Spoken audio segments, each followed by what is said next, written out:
અત્યારે કેવું છે ખબર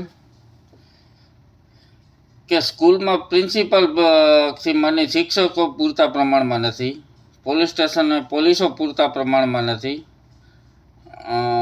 બીજા કેટલી સરકારી જગ્યાઓમાં પૂરતા કર્મચારીઓ નથી.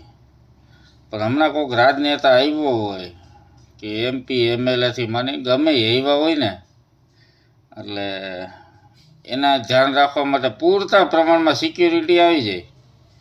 પછી ગમે એ પૈસામાં આવે, પછી એમાં સ્પીકરે આવી જાય કેટલાય. બોલો, એટલે આ દેશમાં કંઈક થાય ને તો પૂરતા પ્રમાણમાં કે પોલીસ નથી, અને કોઈક રાજનેતા આવે ને તો પૂરતા પ્રમાણમાં સિક્યુરિટી આવી જાય. એટલે અહીંનું કલ્ચર કેવું થઈ ગયું છે માણસોનું અને રાજનેતાઓનું. રાજનેતા રહ્યા ને એ બધાને કેવું થઈ ગયું ખબર કે જે અત્યારે રાજ કરે છે ને, જે અત્યારે ચૂંટાઈ રહ્યા છે ને, એ કાંઈ બોલતા જ નથી. મૂંગે મોઢે એનું કામ એનું જ કામ કરે, હો, બીજા કોઈનું નહીં, એનું જ કામ કરે. એના કામમાં ઘણું આવી જાય, ઘર ભરવાથી માંડીને બધું. અને બાકી વિરોધ પક્ષમાં જે નેતા છે ને, એ બધાને કેવું છે ખબર, કાંઈક થાય ને એટલે ઓલા કેમ વરસાદ આવે ડેટકા મંડે બોલવા, એમ મંડે બોલવા. બાકી તો એ સાનમુના જ હોય. એટલે બધા છે ને આમાં મિલી ભગત છે.